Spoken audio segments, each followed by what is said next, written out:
Hello guys, welcome to my YouTube channel MPPSC fighter. तो आज मैं आपके लिए लेके आया हूँ NCERT क्लास 6 चैप्टर 3 जियोग्राफी के चैप्टर 3 के ऑब्जेक्टिव टाइप के क्वेश्चन एंड आंसर। तो इस चैप्टर का नाम क्या है? पृथ्वी की गतियाँ। तो हम इसमें पृथ्वी की गतियों के बारे में चर्चा करेंगे, ठीक है। तो पहला क्वेश्चन हमारा बनता है, पृथ्वी के अक्ष का झुकाव कोण कितना है? तो पृथ्वी के अक्ष का झुकाव कोण कितना है? 66.5 डिग्री। अब ये झुकाव कोण कैसे है? देखिए, जैसे कि यह हो गई आपकी पृथ्वी, ठीक है। अब आपको जैसा कि पता है कि हमारी पृथ्वी जो है 23.5 डिग्री पर झुकी हुई है, ठीक है। और एक ये जो अपनी ये जा रही है कर्क रेखा, ठीक है, ये सॉरी मकर रेखा, ये कर्क रेखा, और ये बीच में जो होती है ये हमारी विषुवत रेखा, ठीक है। तो अब हम इसके बीच में एक डिवाइड करते हैं, अगर इस लाइन को डिवाइड करते हैं तो ये जो कोण बनता है हमारा, ठीक है, ये कितना होता है झुकाव कोण? 23.5 डिग्री, ठीक है। और ये जो कोण बनता है, ठीक है, ये वाला जो कोण बनता है ये होता है 66.5 डिग्री। तो देखिए, ये 66.5 और 23.5 को जब आप जोड़ेंगे तभी तो 90 डिग्री आएगा, ठीक है। तो इसका क्या होता है? 66.5 डिग्री होती है, ठीक है। नेक्स्ट है, पृथ्वी का अपने अक्ष पर घूमना क्या कहलाता है? तो पृथ्वी का अपने अक्ष पर घूमना क्या कहलाता है? घूर्णन कहलाता है, ठीक है। और नेक्स्ट है, पृथ्वी के सूर्य के चारों ओर एक स्थित कक्षा में पृथ्वी की गति को क्या कहते हैं? तो उसको परिक्रमण कहते हैं, ठीक है। तो क्या होता है कि सूर्य के चारों तरफ जो परिक्रमा करती है हमारी पृथ्वी, उसको परिक्रमण कहते हैं। और पृथ्वी जब अपने ही खुद के ही अक्ष पर घूमती है, ठीक है, 24 घंटे जो लगाती है, तो उसको हम क्या बोलते हैं? घूर्णन, ठीक है।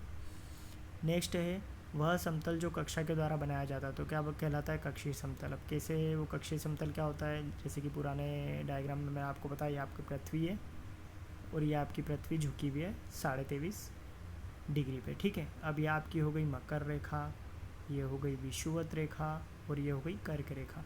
अब ये जो इसको बीच में से हम जो डिवाइड करेंगे, ठीक है, तो ये क्या कहलाएगा?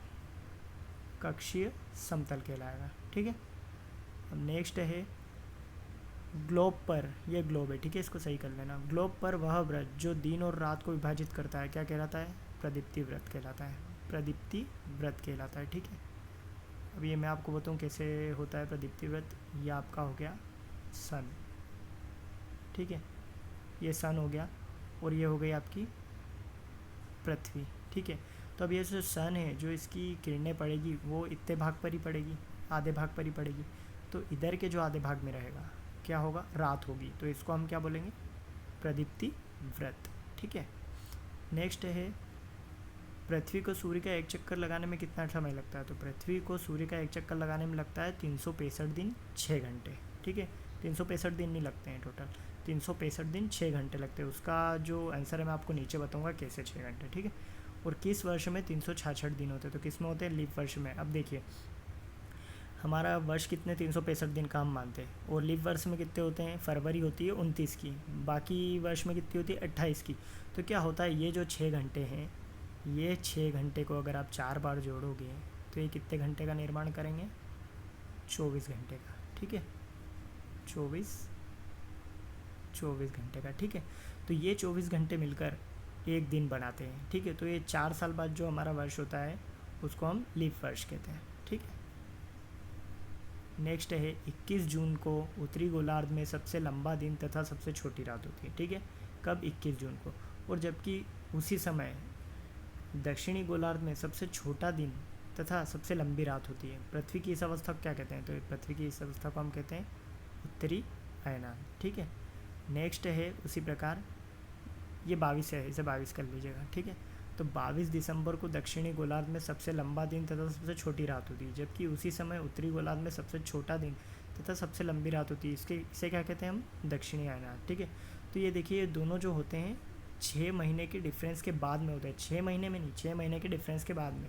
तो देखिए, जून से आप जोड़िए, जुलाई, अगस्त, सितंबर, अक्टूबर, नवंबर, दिसंबर, कितना हो गया? 21 दिसंबर को 6 महीने, और 6 महीने के बाद मतलब 22 दिसंबर, ठीक है। नेक्स्ट है, लगभग 6 महीने का दिन और 6 महीने की रात कहाँ होती है? मतलब बराबर का दिन और बराबर की रात कहाँ होती है? ध्रुवों पर, उत्तरी और दक्षिणी ध्रुव पर, ठीक है।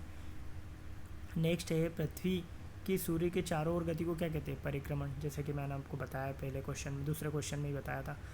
सूर्य की सीधी किरणें विषुवत व्रत पर किस दिन पड़ती है? तो 21 मार्च को। 21 मार्च को जो सूर्य की किरणें विषुवत व्रत पर बिल्कुल सीधी पड़ती है, ठीक है। नेक्स्ट है गर्मी में क्रिसमस को पर्व कहाँ मनाया जाता है? तो ऑस्ट्रेलिया में मनाया जाता है, ये आपको ध्यान रखना है, गर्मी या ग्रीष्म काल में, ठीक है।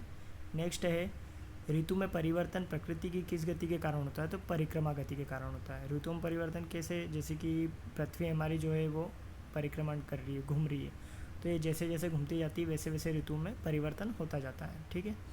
नेक्स्ट है पृथ्वी की प्रतिदिन की गति को क्या कहते हैं? घूर्णन गति, जो 24 घंटे में पृथ्वी अपने अक्ष पर स्वयं की गति करती है, ठीक है।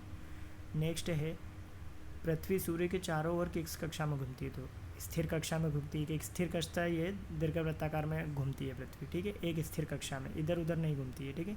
21 जून को चोरी के कहने किस रेखा पर सीधी पड़ती है? सूर्य की किरणें, 21 जून को सूर्य किरणें किस दिशा, तो कर्क रेखा पर पड़ती है, ठीक है। नेक्स्ट है किस ऋतु में दिन छोटे होते हैं? तो शीत ऋतु में दिन छोटे होते हैं, ठीक है। नेक्स्ट है विषुव के संदर्भ में निम्न कथनों पर विचार कीजिए। तो क्या कथन है भैया? पहला ये है कि पृथ्वी पर दिन और रात बराबर होते हैं, तो ये सही है, ठीक है। कोई भी ध्रुव सूर्य की ओर नहीं होता है, ठीक है, ये भी सही है। सूर्य की किरणें विषुवत व्रत पर सीधी पड़ती है, तो ये भी सही है। तो इसमें क्या है, तीनों सही है। इसको थोड़ा सा आप सही कर लीजिएगा, टाइपोलॉजिकल मिस्टेक हो गई है, ठीक। नेक्स्ट है पृथ्वी का अक्ष उसके कक्षा तल पर बने लंब से कितने डिग्री झुका हुआ? तो ये 23.5 डिग्री झुका हुआ है, ठीक है। तो थैंक यू, इसे लाइक एंड सब्सक्राइब करना ना भूलें। तो इसी प्रकार मैं आपको नेक्स्ट चैप्टर की भी वीडियो प्रोवाइड करूँगा। तो नेक्स्ट चैप्टर में हो सकता है कि मैं दो चैप्टर की एक साथ वीडियो बनाऊँ, क्योंकि नेक्स्ट चैप्टर बहुत छोटा है, ठीक है। तो इसे लाइक एंड सब्सक्राइब करना ना भूलें ना, इसे शेयर भी कीजिए। Thank you.